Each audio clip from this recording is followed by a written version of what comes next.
Alright, hello.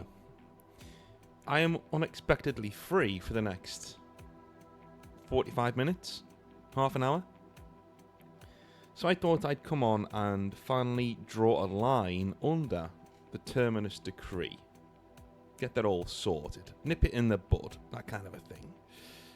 Because I've done a few videos on the Terminus Decree, and, well, I've done one, and a bunch of others on the Grey Knights as they're changing into 11th edition. As we move away from 10th now, into the, we've got 10th edition Codex, but, 11th edition is going to be the next expansion on Grey Knights lore and what they're doing.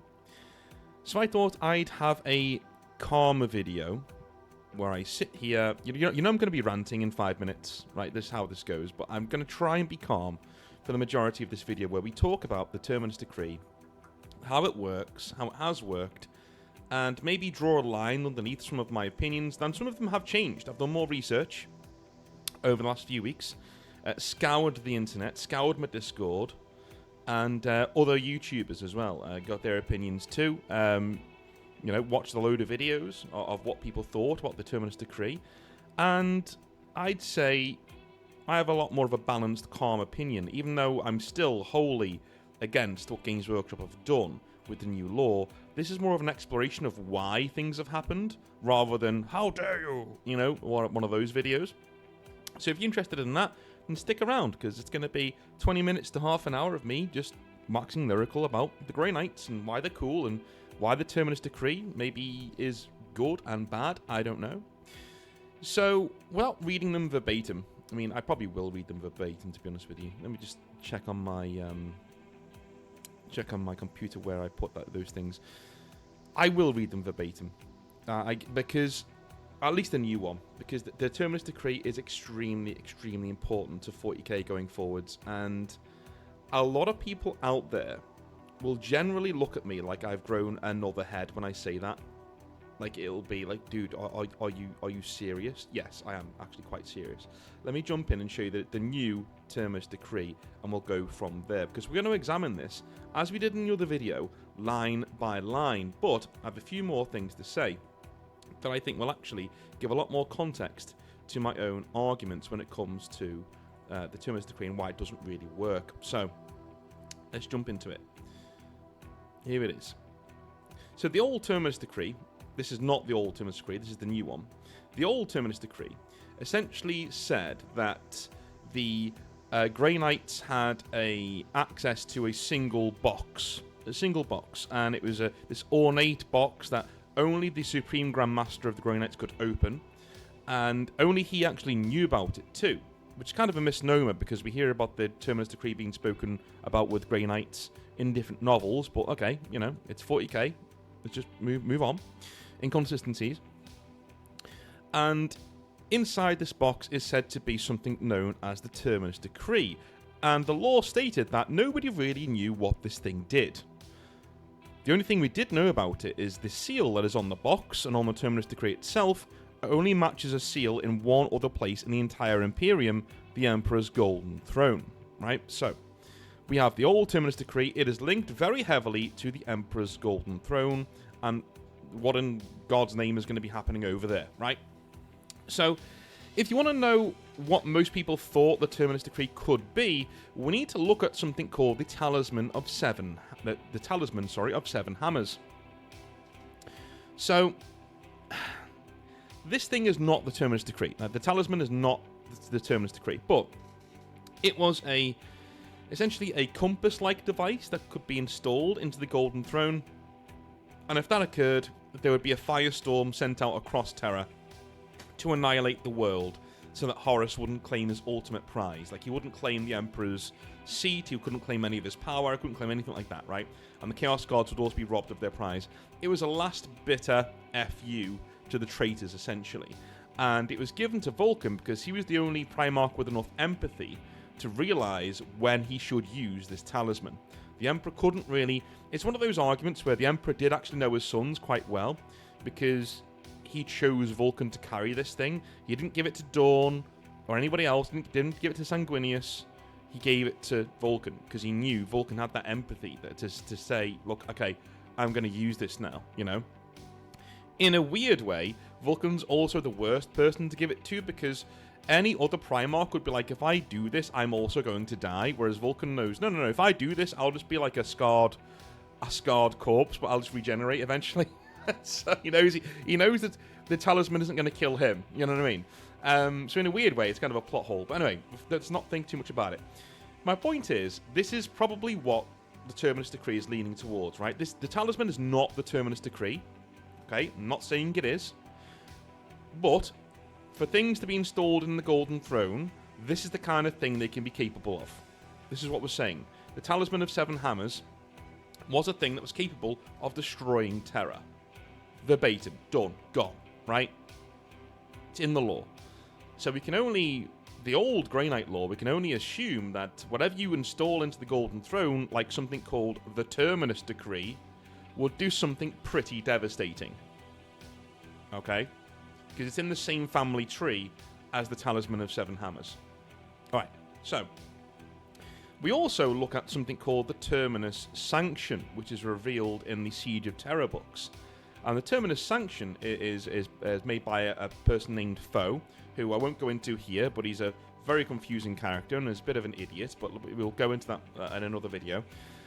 He is an amazing geneticist who's introduced at the 11th hour, and this is my main problem with the Siege of Terra books. The sheer amount of characters introduced in the 11th hour to do something really huge it's astonishing that they thought that they could get away with this and that people would actually read it and, you know, like I don't know, dude. Like, it's bad writing. You don't do things like this. Go and ask BioWare how it works out, introducing characters at the 11th hour to bring the plot to a close. Doesn't work. But anyway, regardless of that, the Terminus Sanction is actually a virus that has been made by Foe to literally kill all Astartes, or Space Marines, and Primarchs. And there is a section in the book where there's a plot revolving around how they're going to rework the Terminus Sanction. Why? Because the Terminus Sanction at one stage doesn't discriminate between Astartes and normal people. Essentially, it wipes out the human race if it's released. Not great. Right? I think we can all agree. Not great. Not the ideal thing to happen. So they spend a lot of time re-engineering this thing so it has no chance of doing that. Now, I always say, you know, viruses are viruses. How do you know? You know, but like... Let's just go with what the book says, what Dan Abnett says.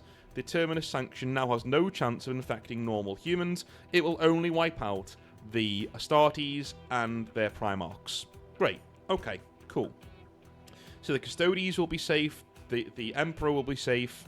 And the Grey Knights, ironically, will be safe because they have the Emperor's gene seed, right? So they're not technically born from a Primarch. They're born from the Emperor. That's just how it is, right? So... this makes complete sense, and this is one of the times when Dan Abnett's done something very clever. He's looked at the Terminus Decree and said, look, I'm going to give you an option here for what the Terminus Decree could be. It could be this thing that wipes out all Space Marines, not just traitors, but loyalists too. Now, I don't know how it would transmit across the galaxy. No idea how that would work. Maybe it's a psychic plague, that it goes through the warp, basically, and gets rid of them. That would be cool, you know? But it's the ultimate sanction of the Grey Knights to say, listen, no more of this. We're getting rid of all the Astartes. We're getting rid of all the Primarchs. Dead, gone. Thank you. That's the end of that, right? Again, that wouldn't solve the chaos issue. That's the one thing about this that I kind of wince at. It wouldn't solve the chaos issue. The chaos is still out there, right? And they've got like Titan legions and all sorts of other things, but there'll be no more Space Marines, which is cool, right? Doesn't solve the demon issue, but it's cool. Now, one other thing that I think is really cool is that in the original law for the Terminus Decree, it stated that it could doom the Imperium and put it on its knees, or it could give it one last hope, right? And that actually does fit into what Dan Abnett was writing with the original Terminus Sanction, right? Because if you got rid of all the Space Marines and all the Primarchs, it could doom the Imperium, yeah, but it could also give it that little oomph that it needs to actually succeed, right? If most of our Space Marines in the Imperium are dead, and at this stage we have no Primarchs because they weren't returning, right? This is before Guilliman, this law. So we've got no Primarchs, and Magnus is back, and Mortarion is back, and all of his, you know, dick brothers are back, and all the legions are coming towards Terra. this would be the time to enact the Terminus Sanction, right? Get it out there, annihilate the Primarchs, annihilate all the Astartes. Now what you're left with? You're left with the dregs, the cultists, and the Imperial Guard, the Lucifer Blacks, the Custodians. They could easily turn back non-Astartes armies, no problem whatsoever. Do you know what I mean? It wouldn't be an issue. Off you go, war won. So it kind of fits in. It fits in almost too well, is what I'm trying to say. Like, Dan Abnett's attempt at doing the Terminus Decree by writing the Terminus Sanction into the End and the Death Volume 3 actually works. It slides in like a hand in glove, and this is why it's so confusing why Games Workshop went in another direction. Completely. The very odd thing is, too, every wiki that I've read, alright, and wikis aren't official, I know that, right, but every wiki that I've read states that the new law of the Terminus Decree is just one of many interpretations of what it could be. Okay? Like typical Warhammer 40,000, there is no canon law. That's what we're told. We could have several different interpretations of what something could be, and all of them could be right. The Emperor himself is one of those people, right? He appears to several different people doing several different things, several different times, and each of them is correct. You see what you want to see, essentially. It's a bit of a cop-out, really. I don't like law that does this, and it really pains me, because I love 40k so much. But still, 40k is riddled with this disease of there is no canon law, actually. And so what you're telling me is you were too much of a coward to commit and write decent law. That's what you're telling me. That's what that screams to me. As somebody who writes law, like that's lazy. That's just laziness, right? Too many cooks boiling a broth. That's what that is. But if the wikis were right about this, and the new law of the Terminus Decree it's just one interpretation of the law, then why is the verbiage so matter of fact? Let's read it together, shall we? We'll read it twice. We'll read it once normally, and then we'll go through it line by line. The Terminus Decree. Held in a simple wooden box that only the Supreme Grand Master may open, the Terminus Decree details the Emperor's final command to the Grey Knights chapter. The Master of Mankind can never be allowed to leave the Golden Throne. Either return to life, reborn in another body, or ascend as some kind of warp entity, and if he does, the Grey Knights must return him to his terrible duty. Indeed, they were created with the possibility of this event in mind, a task beyond the abilities of any other force in the Imperium. The decree offers no guidance on how such feats might be achieved, for it is neither a weapon nor a magic formula. Rather, the Grey Knights would themselves be the weapon on such a desperate day, one that would likely have to cut a path through the ranks of the Custodian Guard and many others to see its duty done. Right, there we have the new law of the Terminus Decree. Now, I'm sure you can see... Can any of you pick out what's odd about this excerpt? And when I say odd, I don't mean the language, what it's saying. We're going to get into that, right? We know all of the law foibles that are in this passage. We know how much it breaks 40k, how much of a terrible piece of law it is. We know that. I'm talking verbiage. I'm talking the feel of it, right? The feel of what we just read. Can any of you in the chat, because there'll be a few in the live chat watching this tonight, can any of you tell me, right there, right now, I will be in chat watching this, I'll see if anyone got it right, what kind of a feel this is giving you? Alright? What kind of a feel is it giving you? Because to me, we'll see if anyone got it. I'll wait for a couple of seconds, let people write it in chat. That's why you should watch the videos live, by the way. Alright. So, if any of you said that this reads like a writer talking directly to the audience, right? It's very top-down. It's very... Listen, there is no ambiguity here. This isn't an in-universe excerpt. This isn't in-universe writing. This is the writer, Dave, at Games Workshop, telling you what the Terminus Decree does. Because I'm sick of your nonsense, right? If any of you thought that, you're right. That's exactly how this feels. It doesn't feel like an in-universe excerpt. It doesn't feel like... it doesn't even feel like Codex writing, okay? Codex writing is in-universe. It's people in the universe talking about the army and what it does. Okay? It's basically a top-down director who is still in the universe telling you what a faction does. This Terminus Decree excerpt is not that. It is a writer at Games Workshop literally telling you, top-down, what something does in the 40k universe. Okay? That is one of its main sins for me, is that it breaks from being creative to just say, shut up, fool, this is what this does, you were wrong all along, haha, moving on, right? That's what this is. Now let's jump into... This is what I meant by... Do you know when I said, hey, why are the wikis saying that all of these interpretations are, all of them could be true, or none of them could be true, that kind of a thing? Why are they saying that? Because this is the only piece of 40k lore that I've ever seen that's been written in this way. It's very matter of fact. It's very, no, this is what this is. And I'm going to explain why now. So, held in a simple wooden box that only the Supreme Grandmaster may open. Okay, first line's there. So, there is immediately a lore change. So, the Terminus Decree used to be in an ornate box. It was very important, right? And it was something that only the Grandmaster knew about, let alone could open.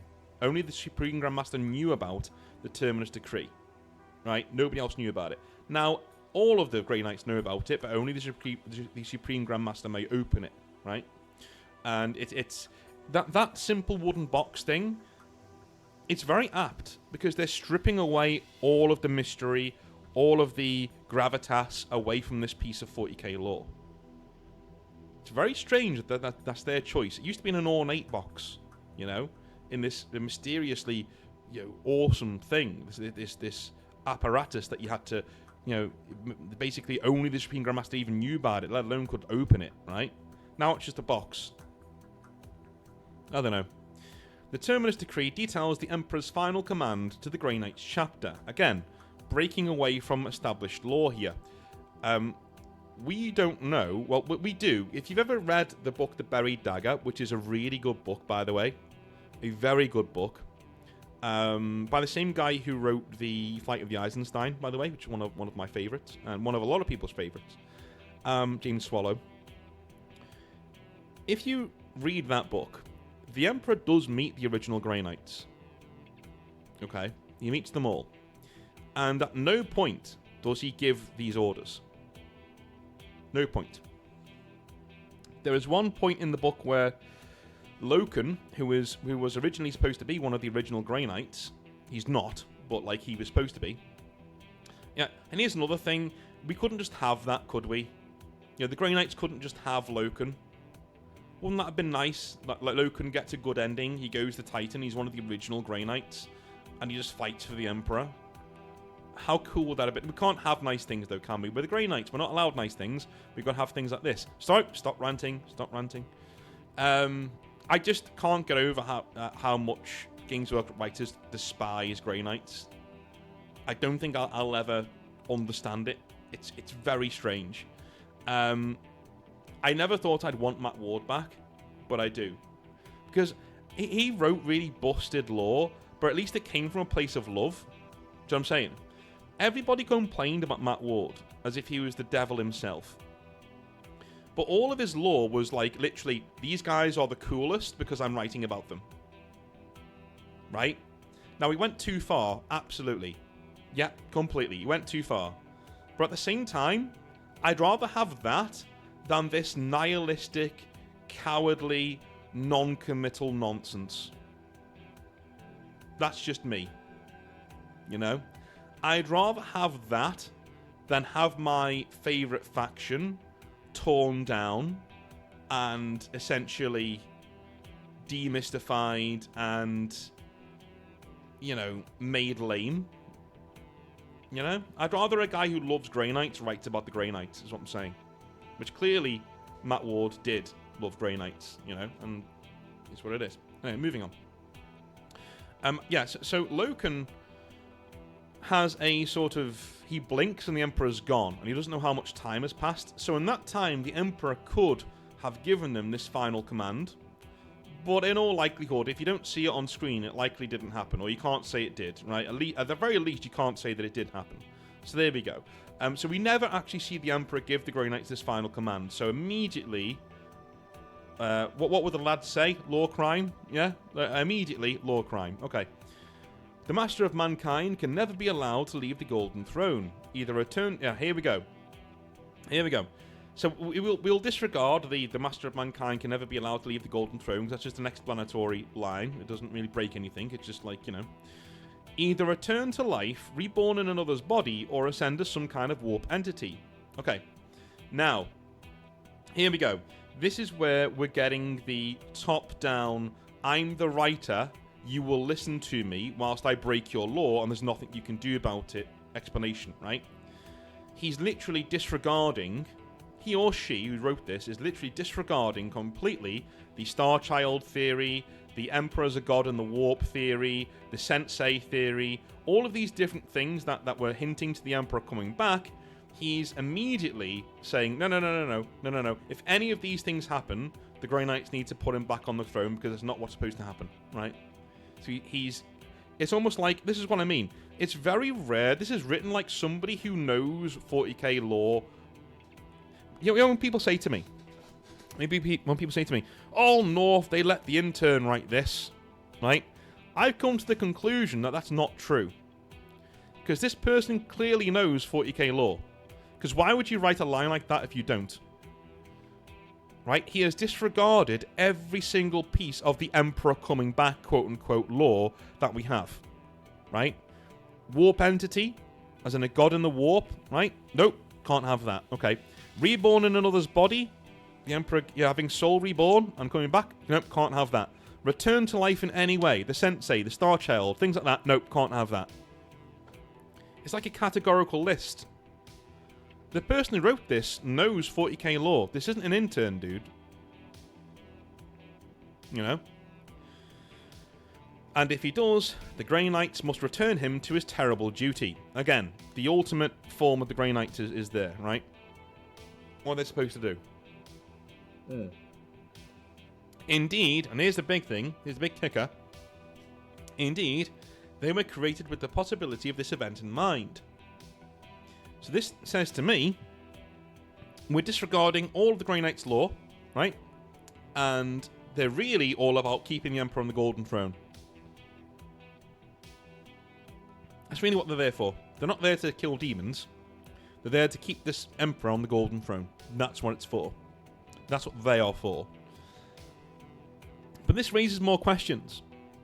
Why does the Emperor not want to get up off the Golden Throne? Why has he given this command to the Grey Knights? And why is he giving this command to the Demon Hunters? You know, the guys who are anathema to demons? I honestly think they're hinting at the Emperor's kind of sure his body is going to be possessed by a warp demon of some kind, right? You know, or he may even become one, like a demon of order or something. And the Grey Knights being really good against demons, their main reason for them doing that is so they can put him back on the Golden Throne. I don't know. Does it seem weird to you? That should do, because it's nonsense. But I'm trying to find the logic in an illogical piece of lore. And there we go. A task beyond the abilities of any other force in the Imperium. Right, a lot of people looked at this line and they said, well, that's just not true. There are lots of forces that are more powerful than the Grey Knights. Yes, there are. Yes, there are. But that's not what this part of the lore is saying. This part of the lore isn't saying the Grey Knights are better than everybody else ever. Aren't they so amazing? No. This part of the lore is saying, for this particular job, nobody else can do it. That's what it's saying. Again, people read this, and because they either don't think about these things, they don't read the lore, they don't think before talking, or they go on Reddit and get all their opinions from there. They don't realise that's not what the lore is saying. The lore isn't saying that even the Custodians couldn't do this. The Grey Knights are so more powerful. That's not what it's saying. It's saying, yeah, there are other people out there far more powerful than the Grey Knights, but not to do this particular thing. This particular thing only the Grey Knights can do. Right? Which makes me believe that this is something to do with the Grey Knights' genetic makeup. The gene seed of the Emperor being inside of them, that kind of a thing. The decree offers no guidance on how such feats might be achieved. Again, this line is very much, it's lazy, it's hand-wavy, and it's literally the writer talking to you, the reader. Okay? There's no mystery in this. He just tells you straight up, no, it doesn't say anything about this. It's not instructions on how to do it, right? And here's the most important line of the entire thing. For it is neither a weapon nor a magic formula. That is a direct slap in the face to the Terminus Sanction. Because the Terminus Sanction is a magical formula and a weapon. Okay? So, again, people saying this is written by an intern, I'm sorry, you are incorrect. This is somebody who knows exactly what was going on in the Horus Heresy, and they've chosen to take the piss out of it. That's what they've chosen to do. They have chosen to take the ever-loving piss out of what Dan Abnett wrote in the End of the Death Pod Volume 3. Okay? I think Dan Abnett... I have my foibles with Dan Abnett. I'm not his biggest fan in terms of his self-inserts and the way he writes sometimes, and his general arrogance towards the hobby, right? But, he did a really good job at explaining where the Terminus Decree comes from. And this law basically looks at all of the guys who went, hey, cool, Terminus Decree. Okay, now we know what it does. And it goes, no, actually, no. No, that's not what it does. Right? This is what I mean by it's a very top-down thing. It's extremely top-down. It is literally a guy in the studio telling you, no, you got it wrong. That's not what the Terminus Decree is. It may as well say, oh, by the way, Dan Abnett got it wrong. It wasn't this. Right? It may as well just say that. Again, the most important line in the whole thing is that. That linked with the, he can't be a warp entity or return to another's body or return to life, right? That coupled with, and it can't be a weapon or a magical formula. That is literally saying, right, all of the previous lore you knew, gone. Gone. We've dismissed that claim. Gone. What do you mean you've been reading about it for 30 years? I don't care, it's gone. Right? Do you know when people accuse Games Workshop of arrogance when they talk about female custodians and things like this? This is the kind of shit we're talking about. This is the kind of stuff we're talking about. This kind of writing. Alright? It's always been this way, and you're dumb for thinking otherwise. No, mate, you're dumb. Because you've read the lore of Warhammer 40,000, and you think you know better. That's the true travesty of this lore. This person literally thinks they know better. Rather, the Grey Knights would themselves be the weapon on such a desperate day. Okay, I think that links into the Grey Knights and their gene seed, and how it would work in such a scenario. Again, as I said in my last video, we've never seen a Grey Knight on Terra. Not really, right? Not a real Grey Knight. We've seen proto-Grey Knights on Terra before they become Grey Knights, right? The original Grey Knights. The Knights Errant. But we've not seen the actual Grey Knights. We've not ever seen one on Terra. Okay? So, this to me links into something happens to the Grey Knights when they're on Terra, or when they're within the Emperor's presence. Something happens to their bodies through the gene seed of the Emperor, right? That is their ultimate purpose, their ultimate sanction. They become far more powerful in the presence of the Emperor of Mankind. That would make sense as lore. That would actually make sense. I'm not sure whether I'm giving Games Workshop too much credit here, because you have to remember, people on YouTube, by and large, are better at writing 40k lore than Games Workshop. That sounds mental, but I don't think that's a controversial thing to say. At all. Right? I honestly think people on YouTube are better at writing lore than people at Games Workshop. Lutin did a great video on this. Sandman of Terror did a great video on this. And whilst I don't agree with all of their points, they're better at looking at the lore and extrapolating what things could mean going forwards. How things could be. This to me is... And again, when I say maybe they planned for this all along, maybe the Grey Knights and their bodies are the ultimate weapon, you know, and they react differently in the Emperor's presence, and they become like mini Primarchs, right? That even Custodians can't beat, and that kind of a thing. That's me probably giving Games Workshop far too much credit. Do you remember back in the day when the Mass Effect 3 ending happened and everybody, and a thing called the indoctrination theory came out? You know, saying that the entire ending was just Shepard being indoctrinated and then he's going to wake up and the real ending will happen. BioWare could have done that, right? But it was a case in point of the community knowing the lore of Mass Effect and being better at writing than the people themselves who make the thing. Do you know what I mean? Like, and of course, BioWare didn't do the indoctrination theory because they didn't have the talent to do the indoctrination theory, and they were quite bitter about somebody coming up with a better ending than they could have, so they never touched it or even acknowledged it, right? They swept it under the rug. They gave you more context, quote unquote, about the ending. I think this is another one of those things where me talking about the Grey Knights and how their bodies could be the weapon, right? I'm extrapolating things that Games Workshop aren't intelligent enough to write about. Okay? That there is a throwaway line. They didn't know what they were doing when they wrote that line. I can almost tell you categorically. That's just a throwaway line. Right? And I've explained it because, you know, what do you know? I know 40k lore. I can write. Okay? Any of you could have come up with that. Or maybe even people will have come up with something better than me, you know? This is why people get so embittered with Games Workshop writers. If I can do it for free in 5 minutes, better than what you can do it when you're paid to do it over months and months and months, what does that say? Okay? What does that say? Football segue.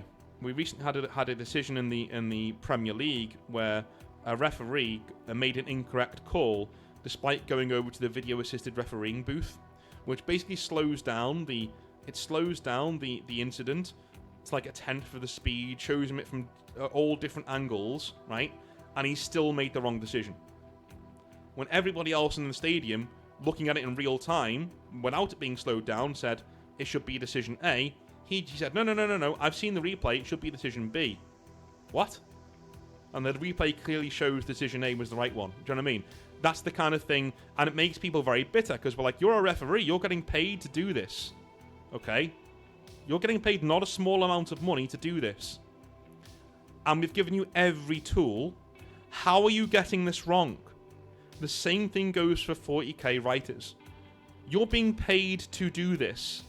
You've got months to research it. You've got every single piece of lore at your fingertips, and the people who write that lore sitting next to you in the studio. How are you getting this wrong? Anyway, one that would likely have to cut a path through the ranks of the Custodian Guard and many others to see its duty done. Okay, I don't think I need to talk about how stupid that last line is. By the way, a lot of people were saying, oh, well, the Grey Knights can't do that because there's so many, there's 10,000 Custodian Guards. No, there isn't, right? Not on Terra. Not anymore. Remember, most of them are off in the galaxy now. Yeah. Most Custodian Guard are not on Terra now. So there's like, a couple of 100 maybe? Holding down the fort? Against 1,000 Grey Knights? Now let's bring in my theory of the Grey Knights being supercharged by the Emperor if they're within his presence. You know? And that's before we even get into the theory of what is on Titan. Do they have some sort of teleportation device that takes them directly into the Golden Throne, into the Emperor's inner sanctum? They could do. They probably do, to be fair. They have a back door. They probably do have a back door. Somewhere on Titan. Do you know what I'm saying? Like, there are ways and means to do this. But Games Workshop will never do it, obviously, because they can't write. And they can't even hint that this is a thing, because, you know, they can't write. And I think I'm going to stick to what I said last time on this. The simplest explanation is quite often the most prescient one, right? Games Workshop don't know how to write anymore, right? They know the lore. Clearly they do, because this was written by somebody who knows the 40k lore. They know what they're talking about. But they can't write lore. But is this theory even true? Alright? Is this theory even true? Well, to be honest with you, if it isn't true, what does that mean for codexes? Lewittin brought this up too, right? If this is not true, and we're now getting lore in codexes which is purposefully misleading, what's the point of buying a codex? As I said last time, it's not for rules, because the rules are out of date within days of you getting the codex. And now it's not for lore either, because, you know, you're not even getting truthful lore anymore. So what is it? What's it for? I don't understand. Like, why would you buy a codex now? Why would anybody buy a codex? Even the artwork is artwork you can get online. Or in any other book. They never commission new artwork. It's the same artwork every single codex. Just on different pages. So what's the point? What does that mean for codexes going forwards?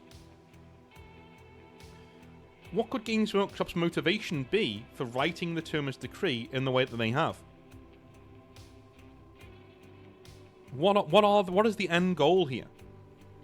Is the end goal to start the ushering in of the lack of Grimdark 40k? Hope Dark? You know? Because if the Emperor comes back, this setting becomes a lot more hopeful. Are the Grey Knights, as I said last time, being set up as a sacrificial lamb on the altar of Hope Dark? Are the Grey Knights going to try and keep the Emperor on the Golden Throne because they've been gazumped by Tzeentch into doing so? Let's remember, by the way, there is an entity on Titan held by the Grey Knights who is said to be Chaos God level, right? In the Grey Knights Codex. Every single Codex has mentioned him, right? He's imprisoned on Titan. He's a Chaos God level threat that the Grey Knights are keeping under lock and key. Is that Tzeentch, and is he whispering to them? Is he whispering to them to put them against the Emperor coming back? Has he warped the Terminus Decree? That would be the most silly thing ever, but I wouldn't put it past Games Workshop in 11th edition to bring the Emperor back and say, hey, the Grey Knight, the story involves the Grey Knights going to Terra to keep him from coming back, and then realising too late that they've been gazumped by Tzeentch, and then they get all killed by the Custodian Guard, and the Emperor comes back, and hooray, everyone's happy, those nasty Grey Knights are now all dead, and now we can have this really hopeful, nice setting that Amazon are going to really like. Do you know what I'm saying? You know where I'm going with this, right? Getting more mainstream. Grey Knights are not mainstream. They may wear silver armour, dudes, but I'd say Grey Knights are some of the most grimdark and grim derp points of Warhammer 40,000, right? These guys murder entire civilian populations for seeing demons. They literally go out of their way to do bad things for the greater good. Not that greater good, you know what I'm saying, right? You know? And I do think that Games Workshop honestly get quite embittered with the legacy of certain factions. Grey Knights being one of them, okay? Anything that Matt Ward's touched that's not an Ultramarine, generally, gets a kicking from Grey Knight writers all the time. All the time, right? And anything that's been kind of left on its own, like quietly accruing wins all of the time, i.e. Space Wolves, people like that, right? They're given win after win after win after win. Why? Because they're not tainted by old Grimdark. They're not tainted by old Grimdark writers. Have you not noticed that? Whoever, Andy Chambers or Guy Haley or any of these dudes, whoever they wrote for, get an absolute battering in the lore all the time. Black Templars, anybody? Right? When was the last time they did anything relevant? Right?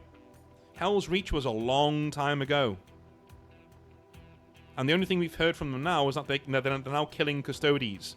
Shock horror! The Black Templars are going up against the Custodes. What does this lore about the Terminus Decree say again? Oh, right. The Custodes, again. The Black Templars, with the Primaris Marine stuff, right?